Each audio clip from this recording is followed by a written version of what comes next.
ചോദ്യപേപ്പർ ചോർച്ചയിൽ ക്രൈംബ്രാഞ്ച് കേസെടുത്തു എന്ന വിവരം വരുന്നുണ്ട്. പ്രാഥമിക അന്വേഷണത്തിന്റെ അടിസ്ഥാനത്തിലാണ് എഫ്ഐആർ ഇട്ടത്. തട്ടിപ്പ് ഉൾപ്പെടെ 7 വകുപ്പുകൾ ചുമത്തിയിട്ടുണ്ട് എഫ്ഐആറിൽ.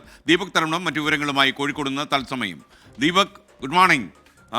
ശരിക്കും ഈ ആരോപണ വിധേയരെ ക്രൈംബ്രാഞ്ച് ചോദ്യം ചെയ്യാൻ സാധ്യത തെളിയുന്നു. വിവരങ്ങൾ. SKN 24 ആണ് ഈ വാർത്ത പുറത്തുവിടുന്നത്. പ്രാഥമിക അന്വേഷണത്തിലെ കണ്ടെത്തലിന്റെ അടിസ്ഥാനത്തിൽ ക്രൈംബ്രാഞ്ച് എഫ്ഐആർ ഇട്ടിരിക്കുന്നു. അതായത് സംസ്ഥാനത്ത് ഇതാദ്യമായി വലിയ വിവാദമായ ചോദ്യപേപ്പർ ചോർച്ച കേസിൽ ഇപ്പോൾ എഫ്ഐആർ ഇട്ടിരിക്കുന്നു. ക്രൈംബ്രാഞ്ചിന്റെ പ്രാഥമിക അന്വേഷണത്തിന്റെ അടിസ്ഥാനത്തിലാണ്.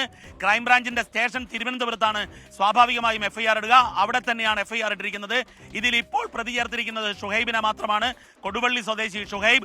ഈ ഷുഹൈബാണ് ചോദ്യപേപ്പർ ചോർത്തിയത്. അതിൽ ആരെയൊക്കെ ഉപയോഗിച്ചു എന്നുള്ള കാര്യത്തിൽ ഇനി അന്വേഷണത്തിൽ, അതായത് എഫ്ഐആർ രജിസ്റ്റർ ചെയ്തുള്ള അന്വേഷണത്തിലാണ് കണ്ടെത്തുക. BNS, അതായത് പുതിയ നിയമത്തിലെ തട്ടിപ്പ് ഉൾപ്പെടെയുള്ള 7 വകുപ്പുകളാണ്, വിശ്വാസവഞ്ചന ഉൾപ്പെടെയുള്ള 7 വകുപ്പുകളാണ് ഷുഹൈബിനെതിരെ ചേർത്തിരിക്കുന്നത്. SKN ഈ വിദ്യാഭ്യാസ സംവിധാനത്തിൽ വലിയ രീതിയിലുള്ള ഒരു ചുതി ഉണ്ടാക്കുന്ന രീതിയിൽ, നന്നായി പഠിക്കുന്ന വിദ്യാർത്ഥികളെ എല്ലാം കബളിപ്പിക്കുന്ന രീതിയിലുള്ള ചോദ്യപേപ്പർ ചോർച്ചയാണ് യഥാർത്ഥത്തിൽ ഷുഹൈബിന്റെ നേതൃത്വത്തിൽ നടന്നത് എന്നതാണ് പ്രാഥമിക അന്വേഷണത്തിൽ ക്രൈംബ്രാഞ്ച് SP മൊയ്തീൻകുട്ടിയുടെ നേതൃത്വത്തിലുള്ള സംഘം കണ്ടെത്തിയത്. ഇതിന്റെ അടിസ്ഥാനത്തിൽ തിരുവനന്തപുരത്ത് ഒരു ആലോചന നടന്നു. അതിൽ ക്രൈംബ്രാഞ്ച് ADGP H വെങ്കടേഷ് ഉണ്ടായിരുന്നു.